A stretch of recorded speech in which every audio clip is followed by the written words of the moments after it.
3,000 years ago, an extraordinary people rose from humble beginnings to force their will on the world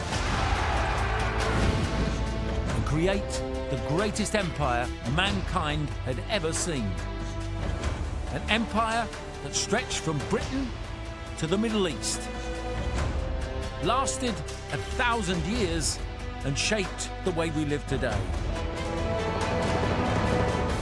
I'm Larry Lamb, actor, radio presenter and history fanatic. I'm like a kid at Christmas. In this series, I'm travelling back beyond the marble monuments to ask who these people were and why they were so successful. Wow. From the empire's earliest ruins to her first conquests in Africa, from kingdom to republic, from Romulus and Remus to Julius Caesar, I want to uncover the extraordinary story of how Rome became the world's first superpower.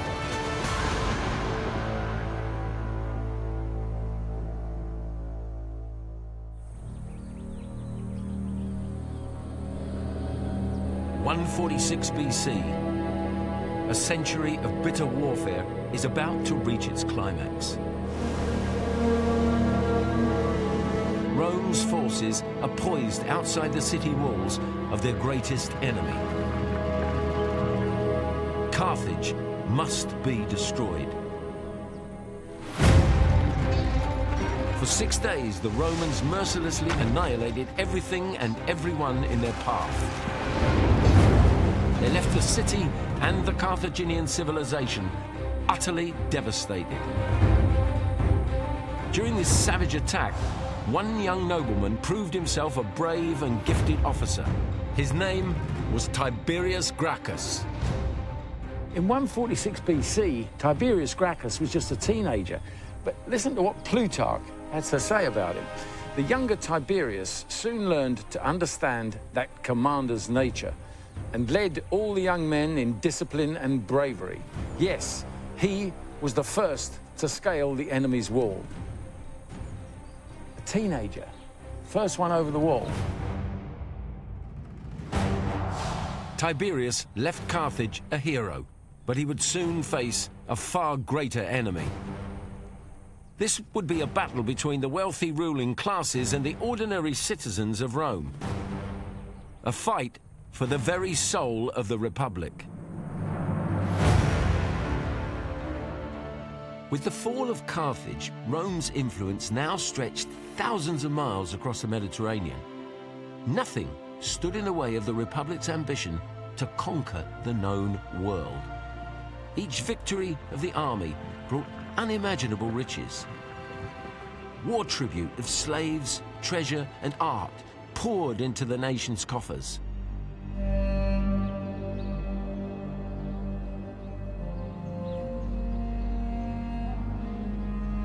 But this immense fortune was enjoyed by a privileged few. The ruling classes were becoming addicted to the trappings of their own success, an addiction that was eating away at the very character of the Republic itself. The Romans liked to think their success was due to their humble origins as peasant farmers. It was all about honest, hard work and discipline, no fancy stuff. But now, with all this extra disposable wealth sloshing around, I wonder how true that was. I mean, they say money is the root of all evil. And some of these guys were making fortunes. Dazzled by their own prosperity, the Roman elite began to lose sight of the traditional values of their ancestors. With the front line now thousands of miles away, they cared less and less about the common people who fought their wars and more about feathering their own nests. I've come to Baia, in the Bay of Naples, to see for myself the level of opulence enjoyed by the privileged upper classes. Today, it's a busy seaside resort, popular with tourists and locals from all walks of life. In Tiberius Gracchus's time, this was the playground of the super rich. the Las Vegas of the ancient world. The Stoic philosopher Seneca was so shocked by the debauchery he witnessed here, he branded it a resort of vice. In fact, he left after a day in total disgust, moaning about drunks on the beach, rowdy parties on boats, people singing and dancing along the quayside, to say nothing of all the other goings-on. Things don't change much, do they? What has changed is the landscape itself, sculpted by 2,000 years of earthquakes and volcanic eruptions. Look around today, and there's little evidence of the spectacular surroundings of the past. But incredibly, this ancient wonder is still here, now submerged beneath these waves.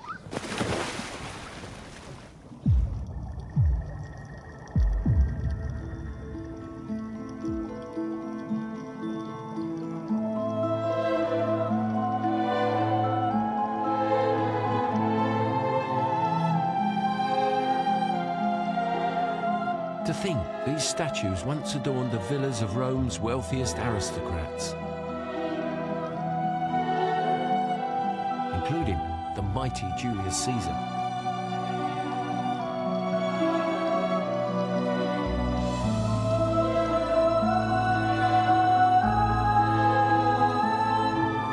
It's an astonishing sight. Street after street of fantastically preserved ruins offer glimpses of its former magnificence. These mosaics, for instance, conceal the ultimate symbol of Roman luxury. Underfloor heating, known as the hypocaust, was invented right here at Baia.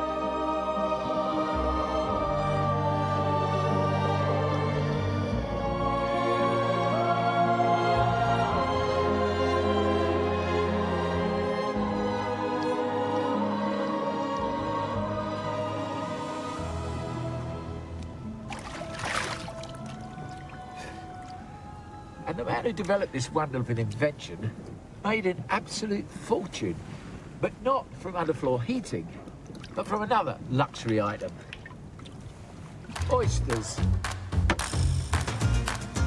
The nobility's insatiable appetite for them allowed Sir Gaius Orator to establish an oyster empire here in Baia. To keep the supply going through even the coldest of winters, he designed a system of artificially heated pools. This oyster warming technology led directly to the underfloor heating that came to symbolize the pinnacle of Roman affluence. Oysters, heated floors, drunken debauchery. Life was pretty sweet, if you were wealthy. But as the young Tiberius Gracchus was about to see for himself, not everyone shared in such decadence and luxury.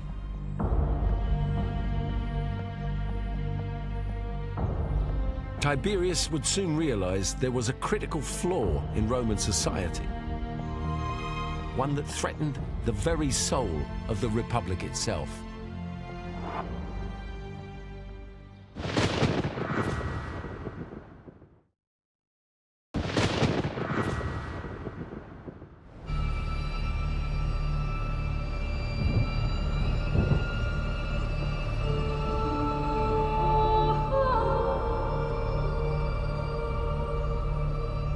The story of the young nobleman called Tiberius Gracchus begins at the very highest level of Roman society.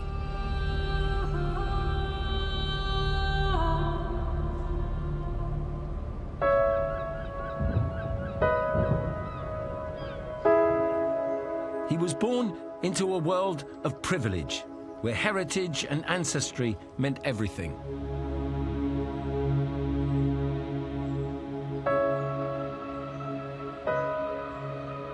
This mausoleum was designed specifically to broadcast the prominent status of those laid to rest here, whose families were amongst the most powerful in the Republic.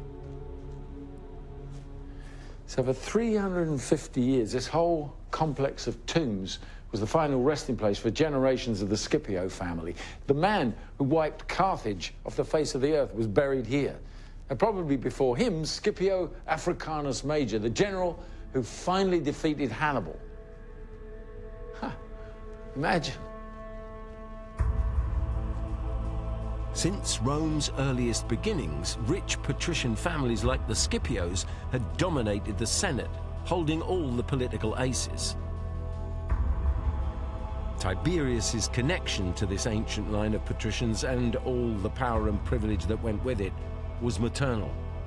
His mother was Cornelia Africana, the daughter of Hannibal's conqueror. His paternal family line was no less illustrious. Here too, Tiberius was at the very apex of Roman nobility. Both his father and grandfather had served as consul, the highest political office in Rome. But they were self-made men of plebeian stock who'd earned wealth and status through their own actions. Even so, the Gracchi remained strictly plebeian at heart.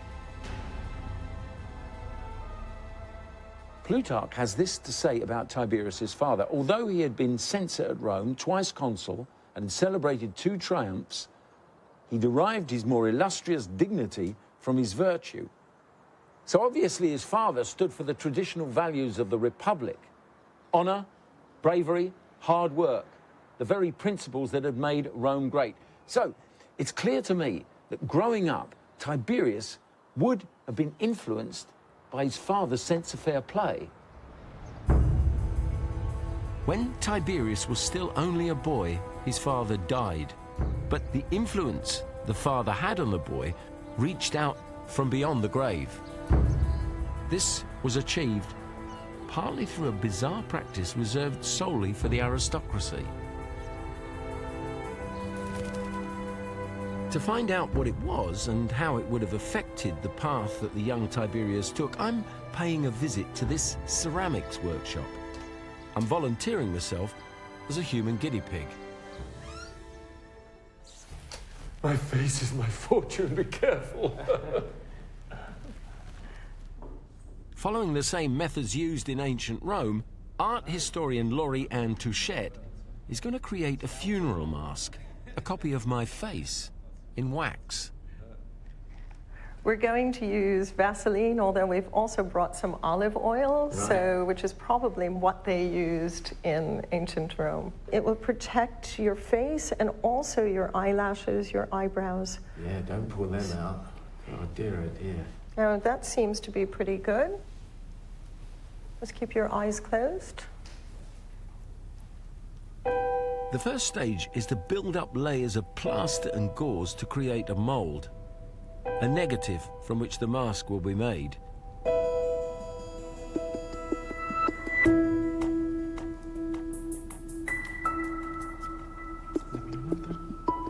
After what seemed like an eternity, I was finally ready to come up for air. Wow. Wow. Spectacular. And you probably can step down directly. The next stage involves building up layers of melted beeswax to create the mask. Thankfully, this left me free to find out more about how they were used. These masks were a tremendously important part of the theatrical spectacle aspect of funerals, because if you were an important man during your lifetime, you would have your portrait cast in this manner. On your death, you would have an actor who played you, who actually had learned you during your lifetime. That actor would be joined with other actors or younger members of the family who would be impersonating the ancestors. But the influence that these masks exerted stretched well beyond the funeral ceremony. After their funeral, those wax portraits would go in the family home, almost certainly in the atrium, and there they would become a sort of reference point for the people living in the home, for people who would come to visit. I mean, we actually think nothing of having a photo old Uncle Joe or, you know, Right. Granddad Bill or whatever else up on the wall. That's as close as they could get, really, wasn't it? It is. And we know from the ancient sources that these were seen as a kind of incitement to greatness. The ancestors, the great men of Roman history, gave an example to the younger generation of how they should behave. Here he comes. Back on a run. There he is. What a bizarre, a really bizarre sensation. I can rather well imagine young Tiberius Gracchus, as it were, growing up under the gaze of the old pater familias and reminding him constantly of all those republican values that he held so dearly. Always there, the old man.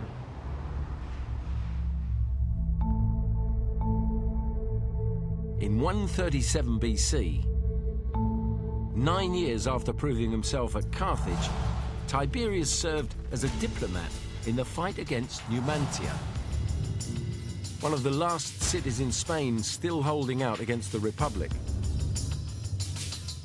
The Roman army found themselves hopelessly surrounded by Iberian warriors. Only Tiberius's skills as a negotiator saved them from certain massacre. The peace deal he brokered spared the lives of 20,000 Roman soldiers, making him a hero of the people of Rome. But it was what he saw on the way to Numantia as he made his way through the Italian countryside that would shape this young man's destiny and that of the Republic itself. This is Tuscany, the essence of rural Italy. It's hard to imagine a more beautiful, peaceful, idyllic setting. And it was still like that back in 137 BC, although then it was called Etruria. But whatever it was that Tiberius Gracchus witnessed on his way through here would eventually drive him headlong into a deadly showdown with the very ruling classes he'd been born into.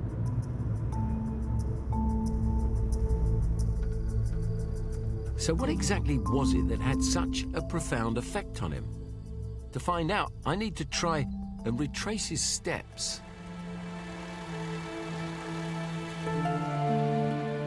Along his route, Tiberius would have encountered hundreds of villas like this one at Setafinestra, built in the 1st century BC. Most of the present-day structure dates from the 1500s when the Spanish were here. But in Tiberius's time, villas like this were the property of wealthy Roman landowners. They were the centerpieces of huge industrialized farms producing wine on a massive scale, which in ancient Rome could mean only one thing. Plutarch wrote, as Tiberius was passing through Tuscany, he observed the dearth of inhabitants in the country, and that those who tilled its soil or tended its flocks there were imported barbarian slaves. Of course, slaves, Spartacus and all that. I mean, I suppose like everybody else, my image of slaves and slavery does come from the films and television, but obviously slavery was a massively important part of Roman society. Can you say how important slaves were effectively in the whole running of the Roman system at that time? I think they were very important in Italy, not in the whole of the empire, but definitely in Italy. They're providing 9/10 of your agricultural labor. They are providing all of the domestic labor. And they're doing a lot of the administration as well. So, I mean, this, I suppose, a kind of thing that we get from films or whatever, of slaves being chained, manacles, literally, you know, chained to the wall every night. Would this have been quite the case, or? I don't think so. We don't find many manacles in Italy. And it's going to be hard to prune your vines if you're manacled. Yeah. I think that the problem is that there's nowhere to escape to. Tiberius Gracchus saw how the wealthy Roman landowners were using this captive army of slaves to produce wine in vast quantities. This estate alone generated nearly 4,500 amphorae a year. That's roughly 250,000 bottles today. Where was the wine going? And the wine was mainly going to Gaul. The Gauls are consuming Italian wine in the most enormous quantities. It's been estimated that as much as 40 million amphorae from this area finished up in Gaul. Amphorae are exchanged in Gaul, 1 amphora for 1 slave. So those 40 million amphorae came back in the form of millions of slaves. Millions of slaves. Yeah. And of course, those slaves could then be put to work, producing even more wine. This self-generating success allowed the owners to multiply their wealth almost exponentially. I mean, these people are enormously rich. I think that's the moral of this story. The Roman aristocrats of the 2nd and 1st centuries BC are just accumulating wealth in the form of landed property at the most enormous rate. For the already wealthy nobility, these massive slave-based enterprises were a license to print money. But it wasn't this embarrassment of riches that troubled Tiberius. Nor was it the suffering of millions of slaves. It was something else entirely.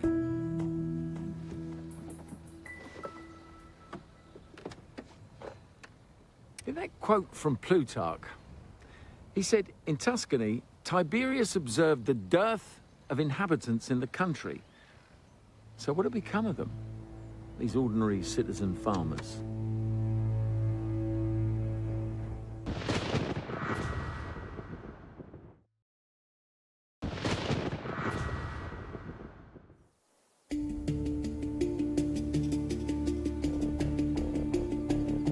(137 BC). Still in his 20s, the young nobleman Tiberius Gracchus is returning to Rome from the wars in Spain. What he saw in the Italian countryside would change his life and the history of Rome forever. The fields were filled with the slaves of the wealthy nobility, not with Roman citizens as he would have expected.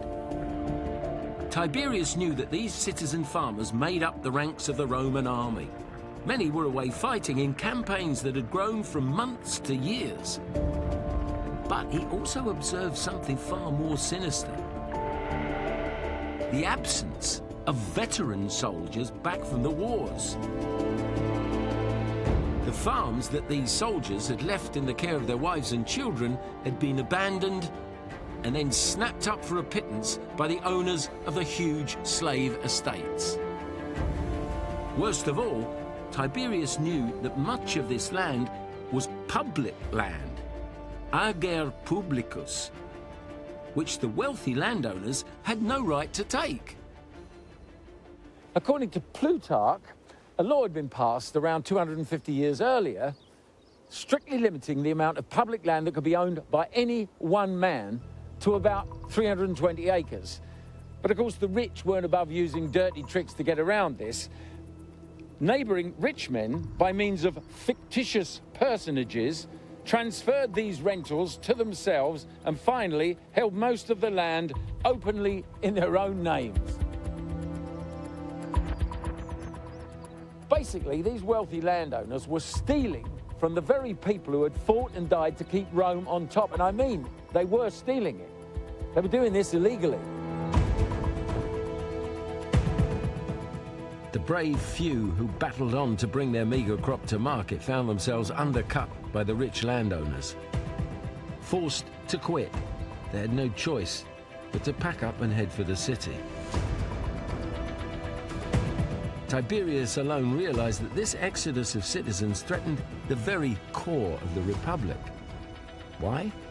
Because to join the army, you had to own land by law. So, no farmers in the countryside meant no soldiers on the battlefield. What Tiberius saw on his return to Rome would trigger a desperate desire to fix the social imbalance that was tearing at the heart of the Republic. By now, the city's population was around 250,000 and rising fast. But for most, winter oysters and heated floors were the stuff of dreams. Far from the world of opulence enjoyed by the wealthy, the streets were crammed with the poor and dispossessed in their thousands. Throw in disease, hunger, poverty, and life couldn't have been much fun. And remember, these were citizens of Rome, many of whom had fought for the glory of the Republic. And this was their reward? The more fortunate ones did manage to find work and a place to stay. But just how fortunate were they? As I'm about to see for myself, the only living spaces available were a far cry from the marble villas of the rich. This brick building is the only surviving example of its kind left in Rome. It's called an insula, a multi-story apartment block, typical of Roman housing in the late Republic. How many people would have lived in a building like this? We can imagine a sort of couple of hundred potentially. Really? So it depends how many people you think can fit in a space. Across the road would there been another one and another one? Would this have been an area of these tenement blocks, as it were? There would be lots of tenement blocks down here because we're in the valley, whereas up on the hills you'd have the aristocratic palaces. Because this area floods, so we have all the diseases which you might associate with big cities which are growing. You have TB, you have malaria. There must have been some sort of basic toilet facilities, water. Would they have had a kitchen? Was there a chimney? How did cooking work? There's no real sanitation type stuff, right?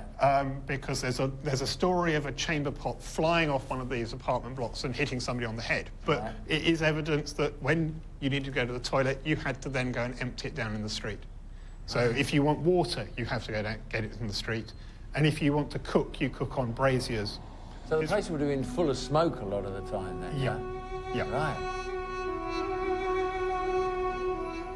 So this would have been a kind of a first stop lodging place for people when they arrived? I mean, if you went looking for somewhere to live and you'd come up from the country? Well, you're not in the sort of lowest of the low in terms of accommodation. Right. That would be further up, because there's another 3 stories from here. Yeah. And as you get higher and higher and higher, the apartments get more crowded, and they're the places you don't get out of when there's a fire. The higher up you lived in one of these insulae, the lower your social status. The upper levels have gone now, but even one floor up gives an idea of this upside-down social structure. You've just come in through the corridor into one of the smaller apartments. This would be it for a family. It's a tough existence because I think you have to think about everybody working. Child labour is a factor of Roman life. Really? So the children could be working as well as the father figure which you're setting yourself up to be. So this was a very, very basic life for ordinary people. No frippery, no element of sophistication. It was survival, right? Yeah.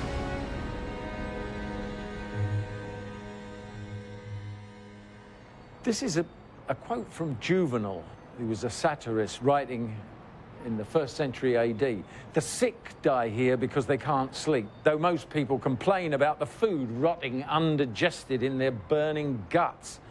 For when does sleep come in rented rooms? It costs a lot merely to sleep in this city. I mean, what a commentary.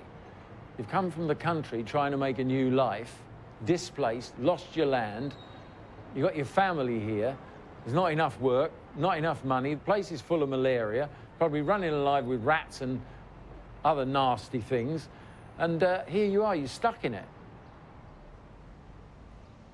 An incredible 95% of the city's population was crammed into places like this, when they should have been working the land or fighting Rome's wars. Tiberius Gracchus began to hatch a plan. If he could reinstate the ancient law restricting ownership of land, it would keep the massive slave enterprises in check and free up smaller plots for homeless citizens. His goal was nothing less than to save the Republic from itself. But the bit that I really want to understand is the way that he went about it. Instead of using all the advantages of his privileged birth, he took a stand against the all-powerful Senate. Animosity between Tiberius and the Senate had begun with the peace deal he brokered in Numantia. This saved 20,000 soldiers' lives and made Tiberius a hero in the eyes of many. But the Senate saw things differently. They ruled that his action had made Rome look weak, and they failed to honor the agreement. With his political reputation blackened and his family name shamed, Tiberius made a radical decision. He would not seek the Senate's approval to get his land reforms passed. He would find another way. So why didn't Tiberius Gracchus do things in the normal way and just submit his proposals to the Senate? He's very angry. He's very angry that he's been turned over by the Senate. He's very angry that they appear to have taken away his position, his face. The second reason is he's going to do something which takes away land from senators, possibly, and certainly friends of senators. So he thinks he's going to meet opposition.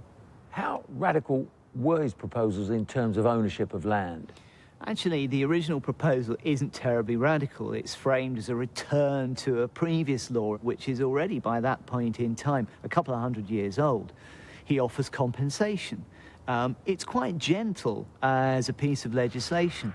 So he's not starting in a particularly radical place. But with bad blood between Tiberius and the senators already, he knew they'd never comply. Instead, he deployed a cunning strategy. He would harness the power of the people.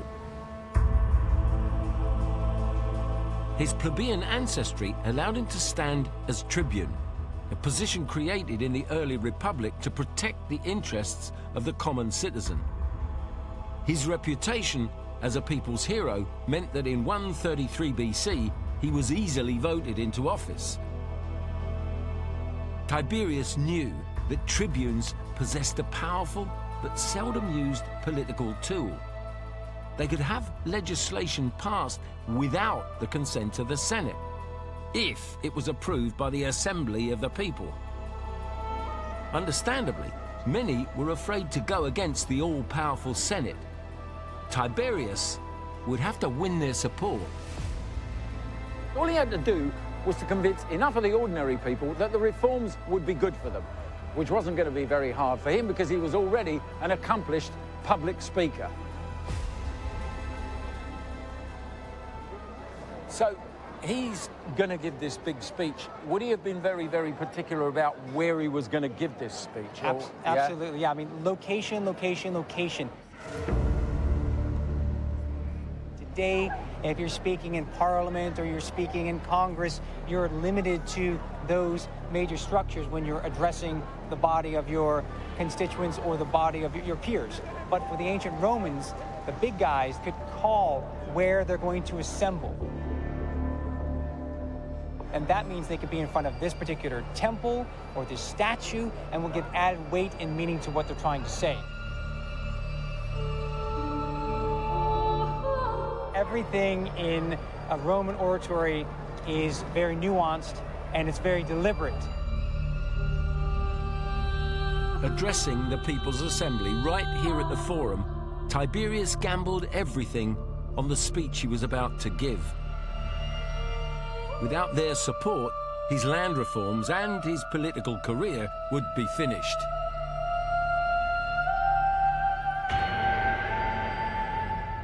The wild beasts who roam over Italy have, every one of them, a cave or lair to lurk in. But the men who fight and die for Italy enjoy the common air and light indeed, but nothing else. houseless and All of our politicians and all of our cultures can give added weight to what they're saying. Everyone's using their hands. lying lips that they're in territory. Are they basically signaling what they're saying for maybe 10,000 people who, without any system of amplification, are going to be reliant on what they see, right? The Roman orators then would specifically use certain gestures that would be more visible, let's say, to a larger crowd, that would add emphasis to what they're saying. For not a man among them has an hereditary altar. Not one of all these many Romans an ancestral tomb. Basically, I think what they're doing is what we're doing today. But Tiberius Gracchus was one of the great orators of the Republic. So he would have used his body as much as he used his voice and his words. Wealth and luxury, and though they are styled masters of the world, they have not a single clod of earth that is their own. The power of Tiberius's words won over the People's Assembly, and his land reform was passed into law. But it was a victory that came at a terrible price.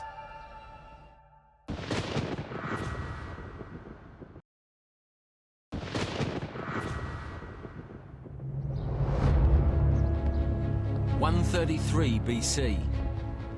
Tiberius Gracchus has outwitted the Senate, shrewdly using the power of the people to get his land reforms made law. The masses hailed him as a hero, a champion who offered them hope. But the Senate now viewed him as an insidious threat. The battle lines were clearly drawn.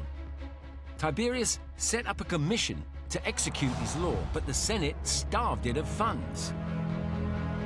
Tiberius's next move was even more audacious. Rome was bequeathed a vast fortune by the death of a foreign king. Tiberius bypassed the Senate once again to claim these riches for the people. Now, ordinarily, a bequest like that would have to be accepted by the Senate. The Senate deals with foreign affairs. So for him as a tribune of the people to say, I accept, on behalf of the people of Rome, this bequest, is to indicate that he wants to bring that resource in to be used for the benefit of the people. And clearly can help him fund his land redistribution and his compensation schemes and his grants to the people, etc., etc. But it also raises the spectre of the Senate losing control of foreign affairs to annually elected officers of the people of Rome. And that's dangerous. The war of attrition reached fever pitch. Anger turned to open hostility. With Tiberius's year as tribune drawing to an end, his followers began to fear for his safety. So they urged him to stand for an unprecedented second term. His opponents in the Senate cried foul, declaring it an illegal move. Tiberius ignored this and stood for election anyway. For many in the Senate, this was the last straw. They took it as a signal that Tiberius was seeking the absolute power of a king. And if there's one thing I've learned about the Roman Republic, it's that rex was a dirty word. Would-be tyrants had to be stopped at all costs. Tiberius is being forced into a more and more radical position because he's got no other place to go. We often talk about politicians leaving themselves an exit strategy. Tiberius hasn't left himself an exit strategy. On the day of the election for tribune, Tiberius made his way to the capital. That morning, he observed many omens, none of them good.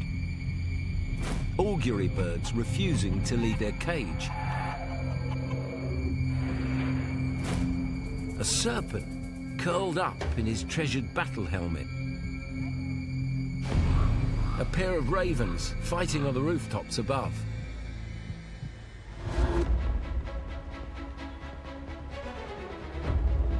Arriving at the capital, Tiberius was greeted with cheers and applause by his followers.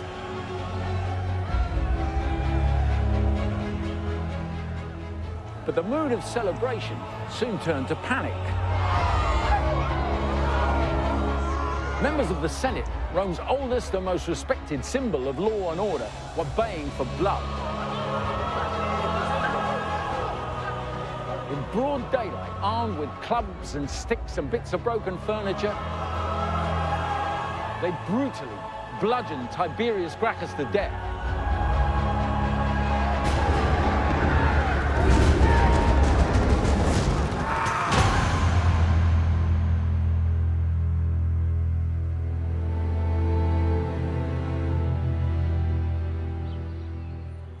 So Tiberius Gracchus is basically bumped off. Yeah, it was more dramatically and more violently than that. He's actually beaten to death with planks with 300 of his supporters. So a very grisly and dramatic end. And then his body is just chucked in the Tiber, like you do with a common criminal. You know, this is a man who had everything going for him, and he ends up being treated like that. And so was there an immediate reaction amongst the people? Because they must have been aware of the fact he was trying to do something for them, and then all of a sudden, their hero, as it were, is done away with. Was there any sort of response? I think that, yes, there was a response, but at the same time, not everybody is behind him. Right. Rome is a very patriarchal place. It's somewhere where patronage is very important. So all of these nobles had lots and lots of people lower down the social pecking order who owed their living and who they were to these great lords. Yeah. So things don't happen that quickly, but what you're going to find is over the next 20 or 30 years, the Senate's going to have to change the way it sees things. It's going to be forced into a situation where actually popular legislation is going to come in and some land is going to get released to the masses. So what would you say overall is the result of his death? I think the death of Tiberius Gracchus was a real watershed moment, because it showed individuals that they could go against the powerful status quo. They could go against the interests of this powerful clique by using the people in the popular assembly. And at the same time, it set a very dangerous precedent because the Senate deal with it by brute force, by violence. And what we're going to find in the next few decades, all the way until the end of the Roman Republic, is that the place becomes more and more violent. It's a really, really important moment. From then on, things are never going to be the same.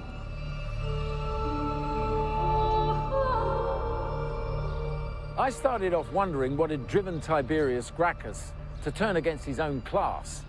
But this chapter in Rome's history is about so much more. It's really about the deep fractures that started to form in Roman society as a result of their own runaway success. Tiberius had thrust these fractures firmly onto centre stage and shown that it was possible to harness the power of the people against the might of the aristocracy. This was a bold and powerful idea, one that would take root in the minds of others that followed. Next time, crisis in the Republic. As Rome descends into anarchy, one man plans to seize control for himself. His name is Julius Caesar.